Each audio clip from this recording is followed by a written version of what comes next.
Mayor and City Council meeting aborted after standoff with interim Town Clerk. Wallison Enterprises Heist accused pleads not guilty. Several Trinidadians stranded after employer refuses to compensate them. In the region, Mexican migrants stranded in perilous border areas, and internationally, Israel faces COVID surge despite sweeping vaccinations. Greetings and welcome to another edition of Channel 2 Headline News Update. I am Baby Bacchus. Thank you for joining us. 3 men appeared at the Georgetown Magistrates Court before Principal Magistrate Cheryl Isaacs Marcus today, charged with 4 counts of robbery under arms against Wallison Enterprises Gold Dealership on Thursday, August 5, 2021. The Ghana Defense Force Sergeant, 32-year-old Kieran King of Virgin Eugene, East Bank Essequibo, pleaded guilty to one of the 4 charges. His co-accused, 36-year-old Delroy Jackson, represented by Dexter Todd, and 36-year-old Pion Lee, represented by Dexter Smart, pleaded not guilty to the charges.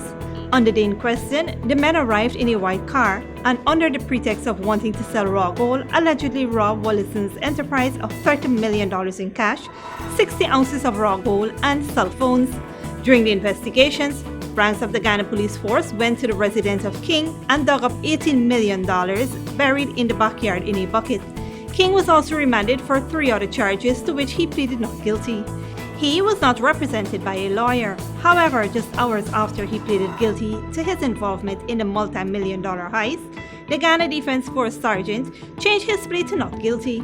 At the time of sentencing by Principal Magistrate Cheryl Isaacs Marcus, King explained that he wished to change his plea because he does not have a lawyer. He further explained that, quote, his head was not clear, end of quote. At the time, he admitted to the crime as this was his first time in court. The magistrate accepted his new plea. The 3 accused were remanded to prison until August 24, 2021. Several Trinidadian men are stranded in Guyana after their employer allegedly refused to compensate them for work they provided. Esther Sobers has more. I don't know who could help us for us to try to get home to our family, because it's really hard, right? It's really hard to be here in a country that you know is nobody and you can't get no help in the way that you want to. It's hard. Several Trinidadian men are stranded in Guyana after they came to work on a Trinidadian vessel several months ago. The men, who are desperate to return to their homeland, spoke of the ill treatment meted out to them by their employer, which included threats, not being paid their salary, and little to no food given to them on the vessel. I worked from the 4th of April with Mr. Daniel and his wife and his stepson. And the following month, these 2 gentlemen, Kevin Paul and Nigel Ashley, joined me on the vessel. We worked from that day on up to this present moment. We are on the vessel. For the last month, we haven't gotten much food stuff to eat because the captain is claiming that they're not sending money for him to buy food stuff. So it's potato and chicken, bread and potato. This is how we have been eating ramen soup. And we're trying to make it work because we have to eat. The men have approached various organizations for assistance to return home, but most of those efforts proved futile, with only the Maritime Administration trying to assist. With no family, funds, and fears for their safety, the men also provided recordings to this newscast of the vile threats made by the boat captain, leading Alexis and his colleagues to make an official report at the police station.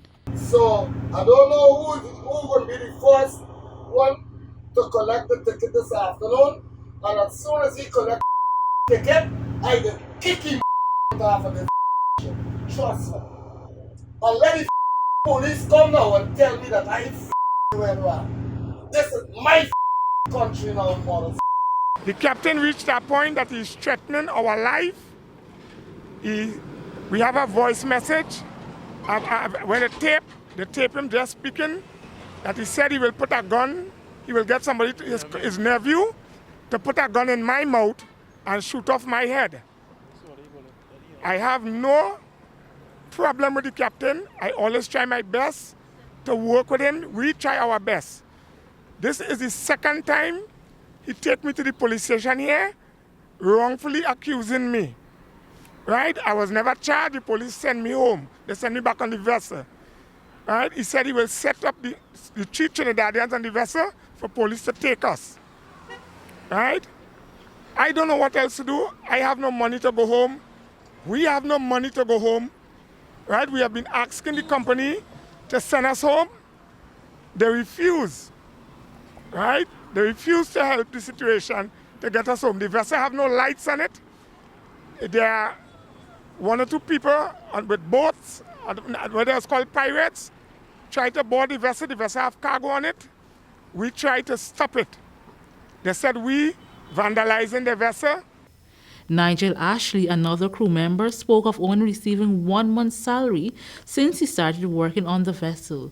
I have been in Guyana since the 20th of May, April, the 20th of May, to join this vessel with my 2 other said workers, and since then, we've been on the vessel working. Prior to that, we was given 1 month's salary, but until now we haven't received no other further salary. And the captain has been dealing with us very poorly, and he's making certain threats and remarks against us that they want to get us off the vessel, and that they have no jurisdiction over us, and they are not seeing about us. They send an email to Maritime stating that they only could pay us 6 weeks' salary. We agreed to that we just give us our 6 weeks' salary, and we will do all our transaction and reach home. Up to now, they haven't ordered that, bring up that issue with us. So this is just what we want to do, just get home, count our losses, and let's get home. Additionally, Ramesh Singh, another employee who contacted Channel 2 Headline News by telephone, spoke of being paid only part of his salary. The company has since refused to pay him the remaining of his salary so he can return home to his family. I pay my money to reach here, which it cost me $200 US to meet here, do my PCR and pay my passage and everything to come here. And now I come and the boat is not going to work, and it's a major problem. I didn't get to go home back. I asked them for the money and they didn't want to pay me. I went to the place, so much place I went today, and I didn't get no help at no way. At the ministry, the labor said they're going to look into the matter next 2 to 3 weeks. I went there today. I went to the Marine Police. I went to Mr. McDonald. I meet out with Mr. Florence. All body we reach out with. So this is not one set of people. These people I'm trying to rob. Headline News tried contacting the owner of the vessel. However, our efforts were unsuccessful. Nonetheless, the men are now left pleading for assistance from the government and the public to raise funds to return home. If you would like to assist in helping the Trinidadian men to return home, you can contact them on 683-0091. For Channel 2 Headline News, Esther Sobers. Take 2. Thanks, Esther. Damien Welcome, the truck driver in the horrific accident that claimed the life of a 7-year-old at a Brickler Public Road in June of 2019, today walked out of the magistrate's court a free man. His attorney, Dexter Todd, said the magistrate upheld a no-case submission and the state produced insufficient evidence. In September of 2019, Welcome appeared before Chief Magistrate Ann McLennan and pleaded not guilty to the charge, which stated that on June 1, 2019, at a Brickler Public Road, Georgetown, he drove a motor lorry GWW 962 in a manner dangerous to the public, causing the death of a minor. Don't go away after the break. Mayor and City Council meeting aborted after standoff with the interim Town Clerk, and government to cushion the high shipping costs due to the global pandemic.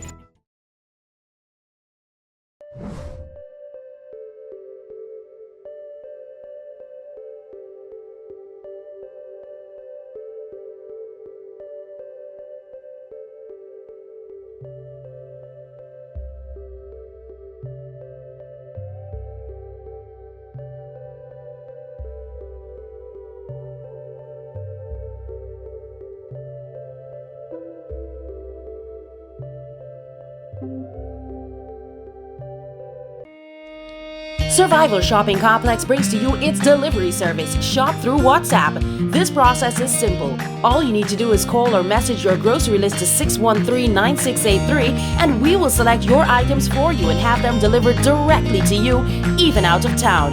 This is convenient because we can stay on the phone with you as we select your favorite brands. We're happy to do your shopping for you. Contact us on WhatsApp today and shop price smart at Survival Shopping Complex. When you need money and you gotta get it fast, Creative Jewelry and Pawn Shop is the place for that confidential transaction in a quiet and secure location. You'll get the highest value per pennyweight for your gold and also enjoy the lowest interest rates and longest payback period too. Yes, for that instant transaction to solve a pressing financial problem. That Creative Jewelry and Pawn Shop, 46 Boyle Place, that's between the Ministry of Housing on Brick Dam and White Castle Fish Shop. Be your first and only choice. Creative Jewelry and Pawn Shop, safe and sound, solid and secure, always there for you. Telephone 231-7878 and 223-8955. Tastes so good. It's gotta be made with Alabama Baker wheat flour. Produced from quality soft winter wheat and quality enzymes to give a superior product that's guaranteed to be luscious, delightful to taste, and stays fresher longer. Alabama Baker wheat flour is perfect for breads, roti, puri, pastries, chow mein, pastas, and many other delights. Imported and distributed by Alabama Trading. 6566 Robb Street, Borda, and 23 Lombard Street. Telephone 225-5800. Welcome to Kissoon's Furniture. Find everything you need for your home and more under one roof in our newly decorated showroom. Our locally crafted furniture has been perfected over the last 60 years. From our hands to your home, we also bring to you our newly introduced lines of imported furniture and sleep center, where you can find a wide range of beds and mattresses. Kissoon's Furniture, furnishing homes for over 60 years. Good girl forget things. What's the problem, Granny? I want money for borrow for those surgery. I was dancing and I fall and fracture my hip. If you need some quick money, you should check Lender's Jewelry and Pawn Shop. Lender's Jewelry and Pawn Shop, lot 238 South Road, Border, Georgetown. Get jewelry made to order in just 72 hours. We also accept vehicles. Lender's, best rates, longest payback period. Boys, I get through. Plus, I could dance again. Lender's Jewelry and Pawn Shop. Welcome back. Police are investigating an alleged robbery that occurred on Monday at Best Bet Superbet, Lot 289, Potential West Bank, Demerara. Enquiries disclosed that, according to the victim, a 22-year-old female cashier, she was inside the said Superbet balancing her cash records about 7 p.m. in the company of the cleaner, who was cleaning up the outer part of the shop. She told him he could leave since transportation would be picking her up from work. He subsequently left the Superbet. Sometime around 7:30 p.m., an unidentified male, armed with a handgun, went into the Superbet requesting $2,000 Superbet credit. As the cashier was about to transact the business, the suspect pulled out a black handgun and held the victim at gunpoint through the steel counter, demanding cash along with jewelry and a cell phone. The victim complied and handed over one gold chain, one A21S cellular phone valued at $47,000 and $450,000 in cash. The suspect then ran out and escaped on a black motorcycle. The matter was reported at the Wales police station.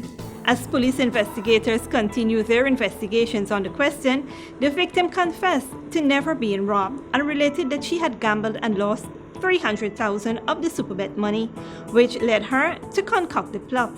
She eventually took the police to her residence where the monies and articles were found stored in a washroom. She remains in custody pending charges. The Mayor and City Council General Statutory Meeting was brought to a premature end after an impasse between the council members and an interim town clerk. Esther Sobers was present at the meeting and she filed this report. We will not proceed because Ms. Candace Nelson is not withdrawing from the chair. Besides, we received 2 documents from the group. We asked the Chief Council Doctor to remove her, and he reported to me that she instructed him to stand down. What was supposed to be a peaceful general statutory meeting on Monday between the Georgetown Mayor and City Council and councillors ended up being aborted after a standoff between some city councillors and a recently appointed interim town clerk, Candace Nelson. The mayor had asked the interim town clerk approximately 12 times to vacate the seat. Nelson was served with a notice of a legal challenge to her appointment. However, she refused to vacate her seat. I believe that any matter engaged in the court of law, you should have stand down and allow the court to make that decision, and then we proceed from there. They're now in the last state on the interim town clerk, and that is the reason why we asked this council in a peaceful manner, asked Ms. Candace Nelson that we do not recognize her, to withdraw from the chair 12 times, cautioning her this matter is before the court, and the marshal was here too, serving her a court document, and she refused to do so. However, there is a deputy town clerk who could have taken on this meeting. He had done many times to carry out the business of this council, the people's business of this city. You know how many things hold up here today?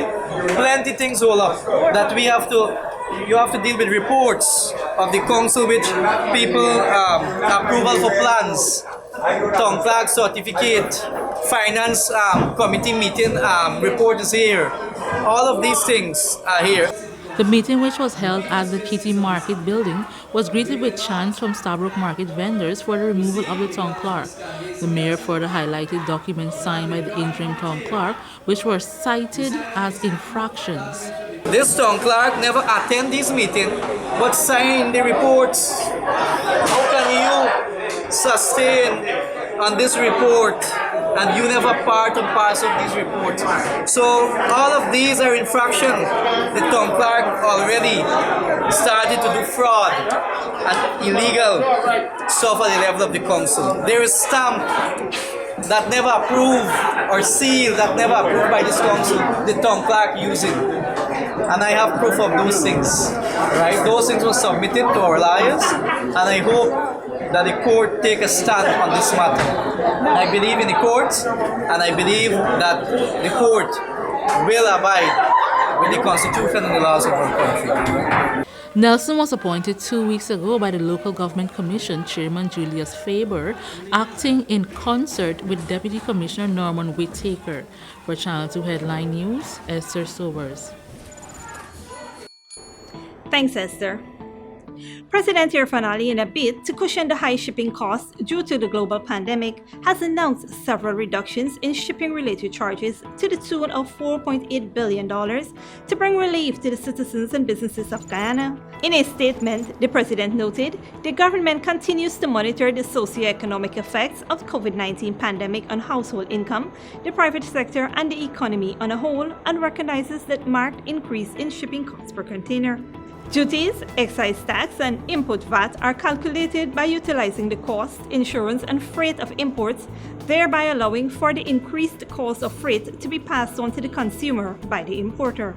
After a careful assessment of the impact of COVID-19 on the economy to date and on the prices passed on to the consumer due to the increased shipping costs of the imports, President Ali has instructed that further relief be granted by reducing the freight charges to pre-pandemic level. The relevant aspects of the Customs and Value-Added Tax Act will be amended to reflect this concession.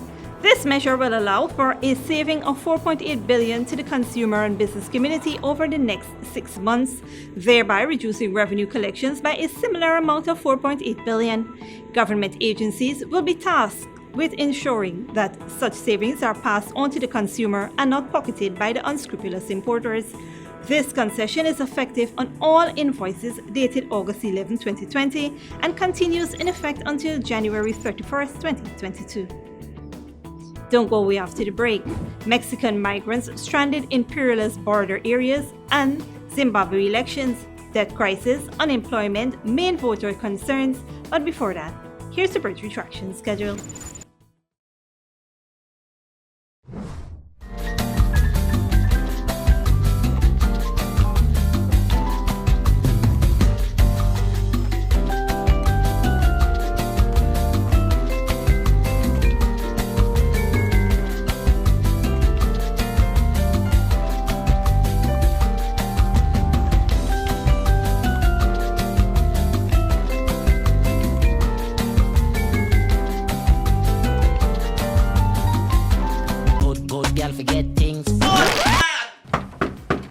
problem, Granny? I want money for borrow for those surgery. I was dancing and I fall and fracture my hip. If you need some quick money, you should check Lender's Jewelry and Pawn Shop. Lender's Jewelry and Pawn Shop, lot 238 South Road Border, Georgetown. Get jewelry made to order in just 72 hours. We also accept vehicles. Lenders, best rates, longest payback period. Boys, I get through.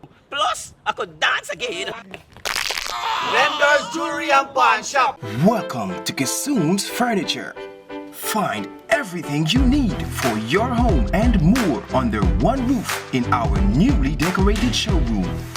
Our locally crafted furniture has been perfected over the last 60 years. From our hands to your home, we also bring to you our newly introduced lines of imported furniture and sleep center, where you can find a wide range of beds and mattresses. Kissoon's Furniture, furnishing homes for over 60 years. For decades, milk has remained the same. Until now. Introducing the Great Dairy Full Cream Milk from Alabama Trading. Enriched with vitamins A to D and calcium to promote healthy teeth, strong bones, and vitality. Great Dairy Milk is delicious and fortified to encourage healthy cell growth within the body. No wonder it's the #1 brand of milk produced in Ireland. Now available nationwide in 400-gram packages at leading supermarkets and wholesale vendors. Distributed by Alabama Trading. When you need money and you gotta get it fast, Creative Jewelry and Pawn Shop is the place for that confidential transaction in a quiet and secure location. You'll get the highest value per pennyweight for your gold and also enjoy the lowest interest rates and longest payback period too. Yes, for that instant transaction to solve a pressing financial problem. That Creative Jewelry and Pawn Shop, 46 Boyle Place, that's between the Ministry of Housing on Brick Dam and White Castle Fish Shop. Be your first and only choice. Creative Jewelry and Pawn Shop, safe and sound, solid and secure, always there for you. Telephone 231-7878 and 223-8955. Survival Shopping Complex brings to you its delivery service, Shop Through WhatsApp. This process is simple. All you need to do is call or message your grocery list to 613-9683 and we will select your items for you and have them delivered directly to you, even out of town. This is convenient because we can stay on the phone with you as we select your favorite brands. We're happy to do your shopping for you. Contact us on WhatsApp today and shop Price Smart at Survival Shopping Complex. Welcome back. Now we take a look at news in the region and around the world. Since the beginning of the pandemic, the United States has been turning back migrants who cross into the U.S. territory illegally without giving them the chance to ask for asylum. Many have been dropped over the border into cities in northern Mexico, which are in the grip of organized crime. Al Jazeera's John Holman has more. A migrant camp out in the open in one of the most dangerous cities in Mexico. This is Reynosa. It's known across Mexico as a black hole where several criminal groups are battling and even news struggles to get out. It's one of the places where US authorities are sending back people that they've caught trying to get across the border. NGOs say more arrive every day. In the day we are okay, but when the night comes, it's terrifying. Reynosa is very dangerous. We've heard shootouts. Reynosa's endured years of violence. Just a month ago, a group of armed men drove down the town streets, randomly killing bystanders. Karina was actually kidnapped in a nearby town. I have the scars. A lady burnt me, but I didn't tell the police. I just healed myself the best I could. I was held for more than a month and a half. There are more stories like that in the camp. As well as those the US has sent back across the bridge, there are also those who are trying to cross for the first time through the front door as asylum seekers. Karina told us that its inhabitants have got organised. Now men get together and around 40 of them patrol the perimeter each night. The conditions are tough. Basic needs are hard to meet. COVID's a constant threat. And food mostly comes from donations. The numbers are fluid, but there are around 600 people there currently. NGOs and government authorities are trying to relocate them into shelters. Migrants will always be a target. Unfortunately, they are one of the vulnerable groups, people that don't have an address or a home. The problem is that as soon as authorities and civil society groups move people into an available space, more arrive, either through Mexico or across the bridge from the States. John Holman, Al Jazeera, Mexico. And internationally, Zimbabwe has more than $12 billion in external debt and an unknown amount of debt to China. Candidates in the upcoming presidential elections are all trying to convince voters they have what it takes to turn the economy around. But some economists warn against adding to Zimbabwe's debt load. Al Jazeera's Haru Mustasa reports. Elaine McKnight says shopping for basic goods has become frustrating. Prices keep going up, but people's salaries stay the same.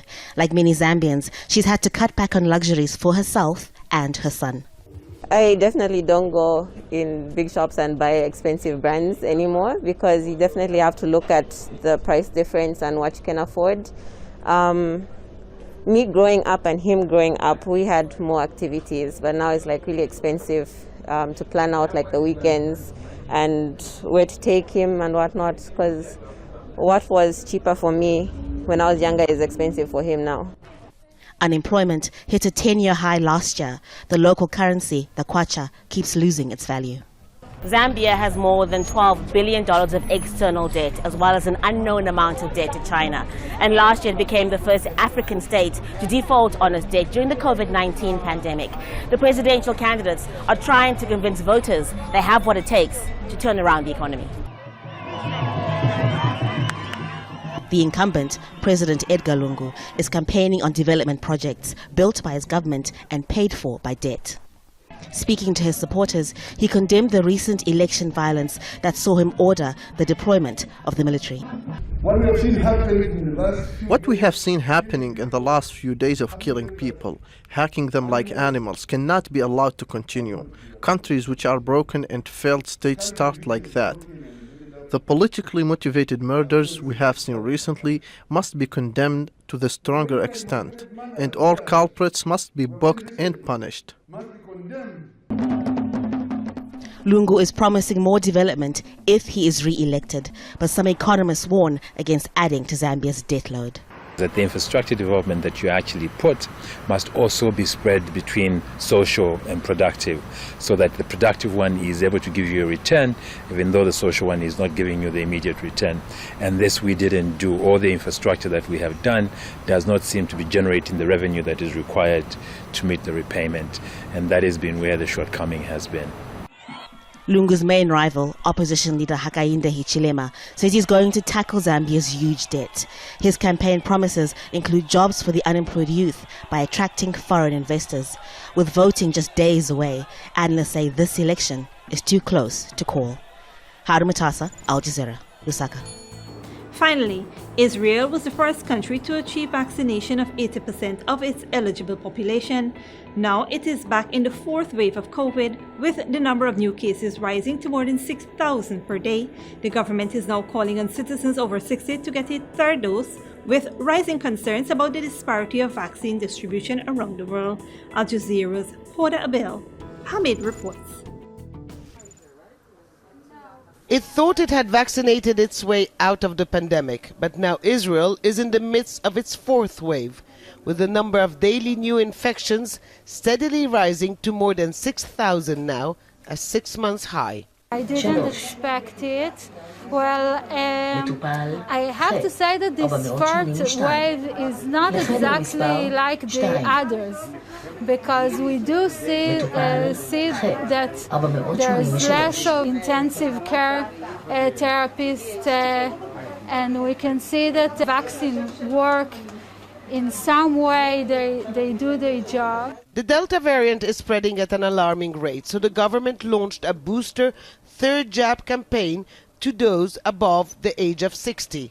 It's a world first. But why a third jab? Health experts say it has to do with the effectiveness of the vaccine over time. On a research basis, you see a steep decline along the first 5 months. Starting with the 6th month, it's 6% a month decline. So if you take these two facts, that among the vaccinated earlier, you see more severe cases with less background diseases, although very few of them get to be on respirator, but still they are severe, and you don't see it on those who were vaccinated in the last 4 or 5 months. Only those who got their second dose at least 5 months ago are eligible at the moment. The government wants to avoid another lockdown. Some restrictions have been reintroduced, and there are plans to expand the third booster dose campaign. However, that has also sparked a debate over the fair distribution of the vaccine worldwide.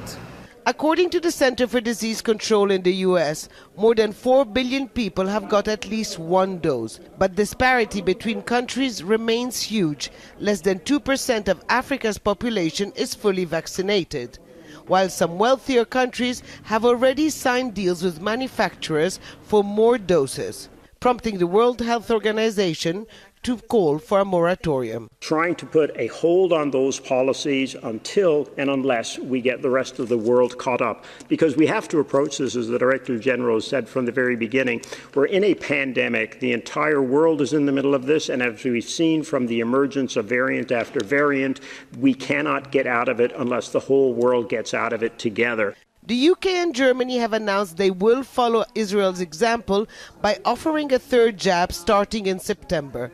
Several other countries are considering the option too. That will spark the debate about whether a fourth jab will be needed, while many around the world still try to get their second or even first dose. That is it for today's regional and international news. Here now is your 3-day weather forecast.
And that is all for this edition of Channel 2 Headline News Update. Tune in on Wednesday at 7 p.m. for another episode. Be sure to subscribe, like, and follow us on Facebook and YouTube. Until then, stay safe and take care.